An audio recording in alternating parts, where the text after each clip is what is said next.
If you want to design a life you truly love, then you need to know this one thing. It all starts with knowing your core values. Why? Because your values act as a personal compass as you navigate through life. They guide your decisions, they help set your boundaries, and they keep you focused on what truly matters, because we all know sometimes that can be a challenge. It's easy to get distracted in today's world. Your core values help you make choices in alignment with who you truly are, which then leads to building up a life around you that truly feels authentic to you and genuinely fulfilling. And so that's why in this video I wanted to talk about how you can uncover your core values, even if you feel completely clueless and have no idea where to start. I've got you. Now this video is super practical. We're going to be going through exercises and questions to help you do this, and so I created a free worksheet for you to use and follow along as we go through it. It's organized so that you can actually put the things that we're talking about in this video into action. So the link to download that for free is in the description below. Okay, let's get into it. The first thing we're going to do is think about the major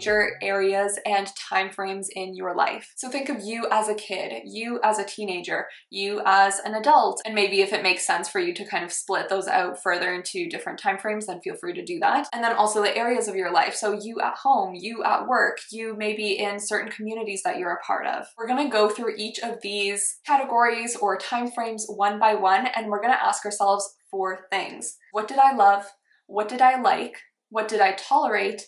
And what did I hate? So for example, you as a kid, what did you absolutely love as a kid? What were you like obsessed with, wanted to do all the time? What brought you so much joy? What did you like as a kid? So these are things that obviously were maybe not as strong as love, but they were things that were overall positive that you enjoyed having as part of your life. What did you tolerate? So what were the things that maybe you would have preferred to not have as part of your life, but you kind of dealt with it and it wasn't that bad? And then what were the things you absolutely hated? So the things that you did not want to do, were so resistant to, you felt made your life more negative or more unpleasant in some way. And we're going to do that obviously for you as a kid, but then also for you as a teenager, for you as an adult, etc. down through the list. And I want you to go deep here, okay? We're not talking about like what was my favorite food and my favorite movies. Like I want you to think about the relationships you had, the situations that you were in, maybe the hobbies or activities that you did, and just your general sentiments throughout that phase of your life or in that area of your life. So for example, maybe as a kid, you loved really artsy, craftsy things.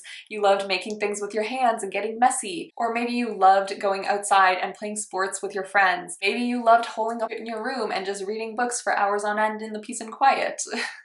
Once you've gone through all of these things, and this is going to take you some time, okay? We're going through this quickly in this video just because I want this video to, be condensed, but it is going to take you some time to reflect on this. Maybe you might even want to kind of continue adding to this as things come up over time. But once you've kind of gone through all these major categories and you've got some things down, I want you to look through everything and notice where there are some commonalities, if there are any themes you can pick out. Things that are a little bit similar or come up multiple times in different areas and different phases. And when you find those themes, it's really important that you ask why. Why is this important? Why did I care about this or not care about it if it was in your tolerate or hate column? Why did I feel the way I did about these things? That is how you're going to really start to notice what were the underlying values. If the things that you liked or loved reflected your values, then what values might they reflect? Similarly, if the things that you tolerated or hated reflected an absence of certain values that were important to you,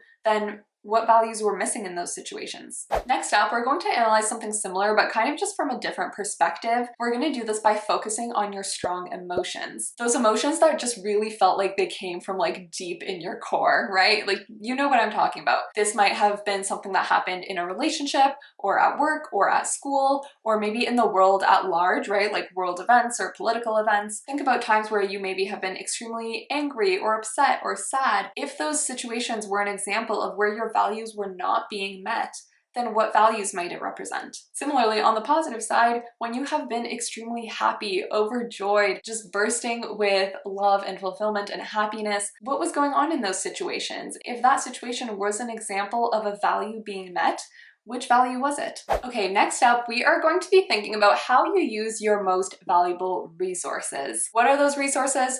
Your time, your attention, and your money. The things that you do and the things that you have are not your values, but the way that we spend our time, our money, can point us to the hidden values underneath when we analyze why we love doing those things. So think about the things that you enjoy doing, right? Your hobbies, your activities. Maybe you don't even think of it as a hobby or activity, but it's something that you do quite often, daily, weekly, whatever. And I want you to ask yourself, what do these hobbies or activities give you? What is the benefit that you get from them? And what might that benefit represent from a values perspective? So for example, I really like reading. Why do I love reading? Because it helps me increase my knowledge, it inspires creativity, and it helps me grow and develop as a person. And so already, just from analyzing one of my hobbies, I now have 3 values from that one hobby. So look at the hobbies that you have and see what values might be lying under the surface. Similarly, think about the things that you enjoy having, right? The physical items, the things you own in your life. What might these things give you beyond their obvious use? For example, I love having my car because it gives me the freedom and the flexibility to move around when I need to, however I need to, wherever I need to. I also love that it is specifically a hybrid car because for me that represents caring about the environment and having a big picture, long-term vision for the world. So those are obviously things that are important to me. Now, obviously we all have things in our lives that we have purchased and then thought,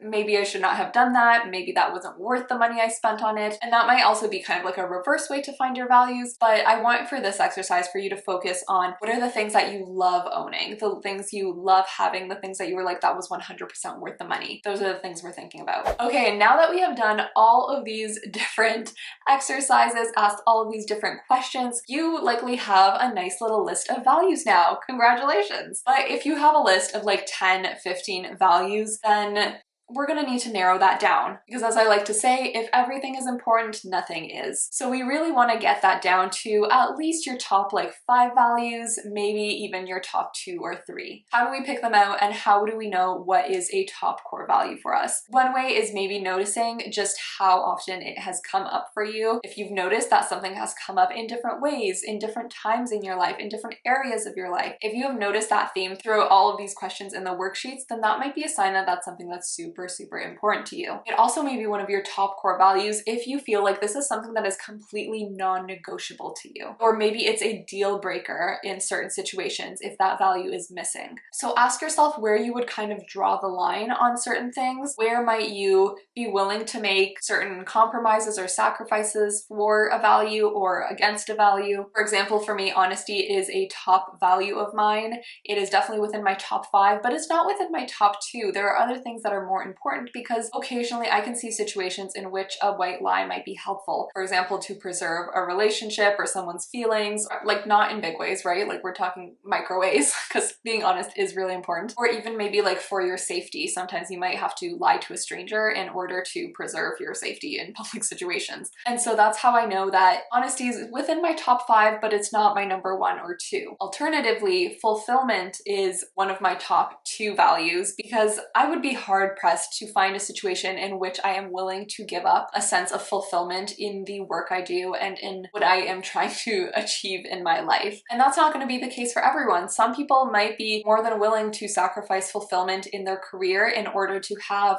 a career that might be more stable or more lucrative because it helps support other values that they have, like maybe raising a family and having a rich family life or any other priorities that they may have. And that's the beauty of it, is that we're all going to have different top values and everyone is going to be different. And what's most important is that you are aware of what yours are because they're there whether you notice it or not. But when you know that they're there and you're aware of them, then you can begin to build your life more intentionally and more aligned with those core values. Again, I know this was a lot, so if you want a worksheet version of everything that we have talked about and go through it step by step on your own time, then you can get that worksheet for free in the description below. That is all for today. Thank you so much for watching as always. If you enjoyed this video, make sure to give it a like and then also watch this video next. It's about 9 different tools to improve your self-awareness. So if you're interested in continuing to learn and grow and get to know yourself at a deeper and deeper level, I would highly recommend that. Thank you again, and I will see you again next time. Bye.